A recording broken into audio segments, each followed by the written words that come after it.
Oi, gente! Esse é um vídeo sobre sistema sensorial que vai falar sobre visão e tato. Tá bom, a gente já sabe sobre 5 sentidos que são essenciais para qualquer coisa que a gente for fazer: andar, estudar, fazer exercícios, dentre muitos outros. Mas vamos entender. Primeiro que temos que entender uma coisa. A gente sempre fala, os nossos ouvidos ouvem, o nariz sente o cheiro, a boca sente o gosto, o olho vê, e a pele sente. Porém, nós temos que entender que é assim. O nosso cérebro que interpreta tudo isso, ou seja, o sentido, o nariz capta o cheiro, nosso cérebro interpreta. Chega a luz nos nossos olhos e a imagem, através da luz mesmo, chega aos nossos olhos, o cérebro interpreta. Nós comemos, o cérebro interpreta. Nós ouvimos, é mandado para o cérebro interpreta. Ou seja, em geral, sensações também o cérebro interpreta. Enfim, tudo isso só acontece por causa do funcionamento do cérebro, tá bom? Vamos falar sobre visões. Nós enxergamos através dos raios de luz, tá bom? A gente não é assim, tipo, nossa, eu tô enxergando assim porque, sei lá, eu tô vendo. É a luz que reflete em cada material, tanto na parte das cores, enfim, tá bom? Então, como eu já falei que os olhos não enxergam, é entre aspas, né, que eu falei, mas enfim.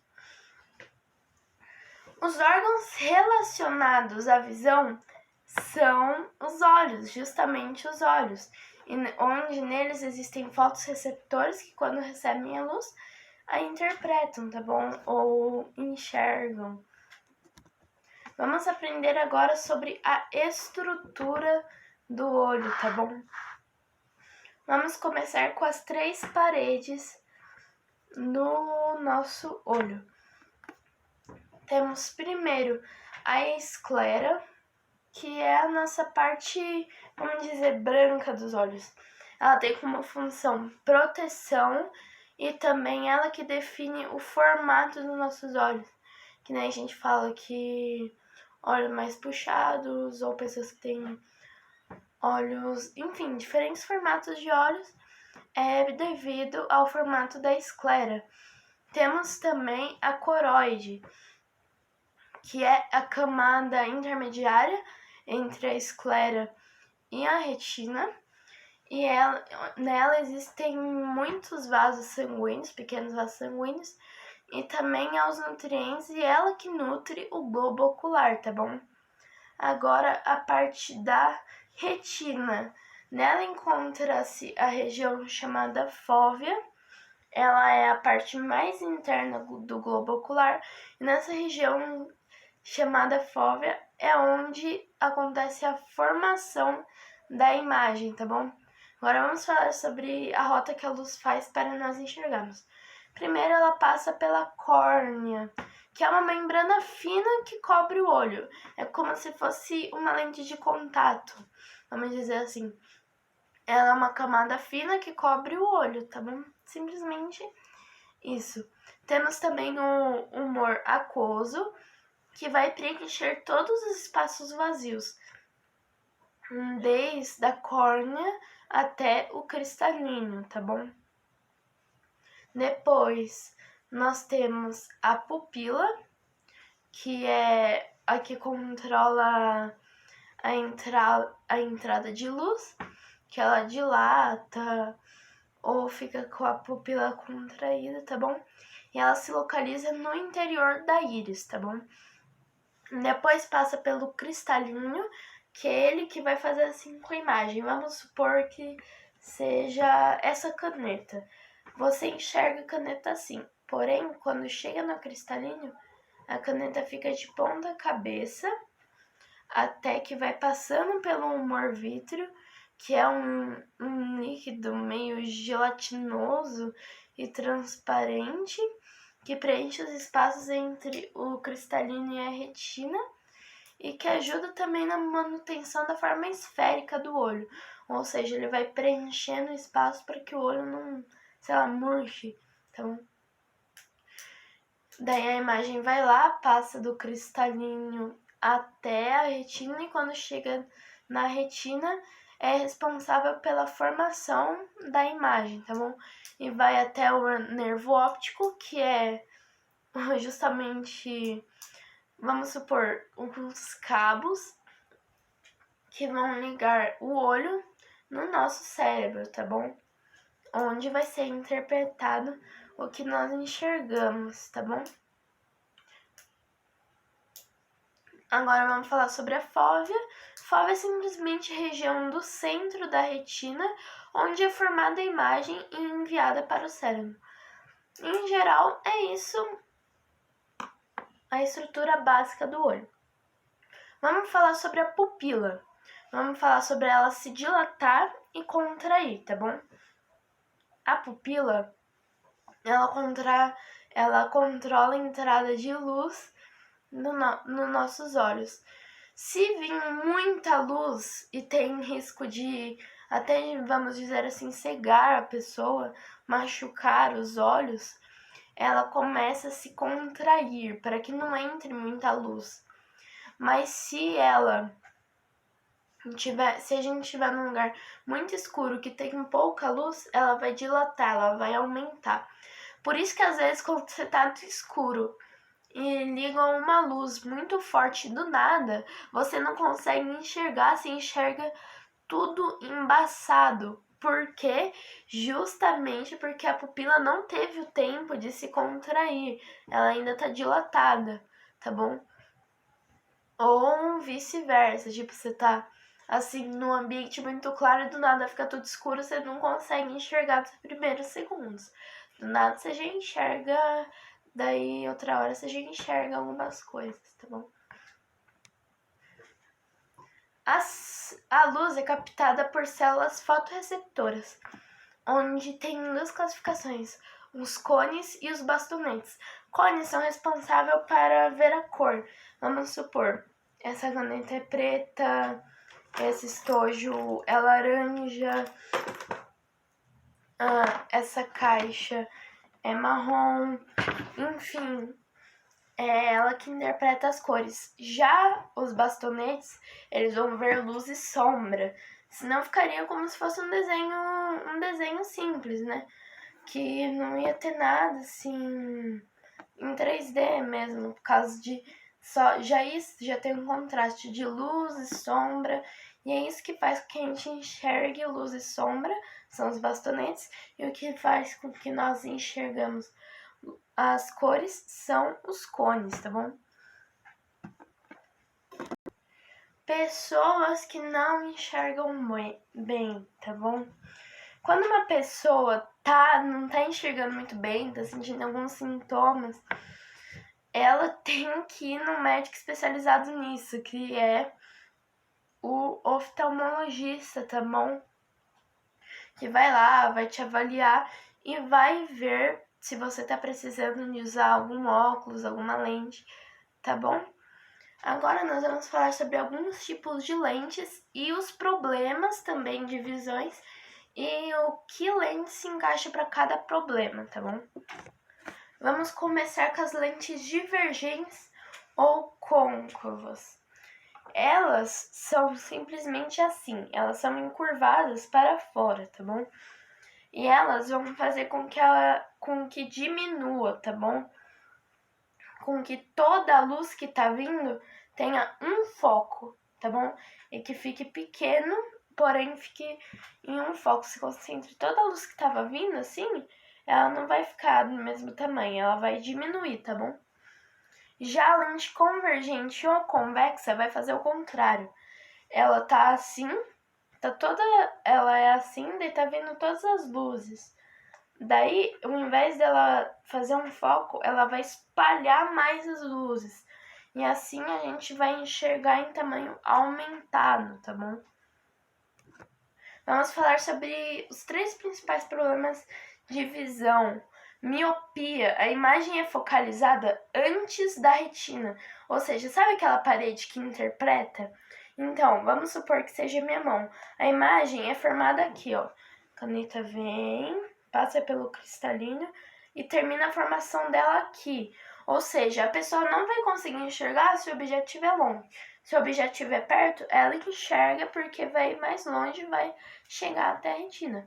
Porém, se estiver muito longe, ela já não vai enxergar bem.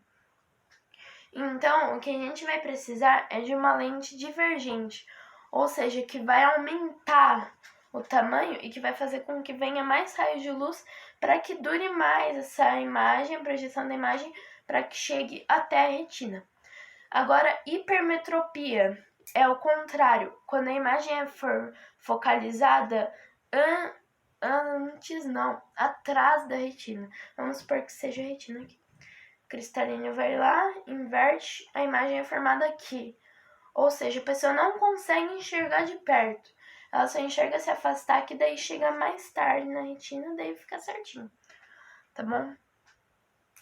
E isso é o certo as lentes convergentes, porque ela vai pegar a imagem, daí ela vai diminuir o tanto de luz que entra, até que daí não vai ter tanta luz suficiente para passar da retina, vai ficar aqui, tá bom? Astigmatismo, curvatura irregular na córnea, no cristalino, que causa o desvio irregular da luz. A pessoa enxerga tudo embaçado, tá bom? E o que vai precisar é o uso de lentes que alongam alguns raios luminosos, para que seja tudo retinho. Vamos supor que seja essa caneta. Daí é como se estivesse sempre tremendo a caneta, nunca vai enxergar tudo correto, tá bom? Vai ter alguma encurvação na córnea ou no cristalino que vai fazer com que fique borrada a imagem, vamos dizer assim. Agora a gente já falou sobre pessoas que não enxergam muito bem, mas agora nós vamos falar sobre o problema de visão mais grave, ou a deficiência visual, ou pessoas cegas, tá bom? Hoje em dia temos muitas adaptações. Algumas calçadas que tem aquele piso que vai direcionar para onde a pessoa precisa ir.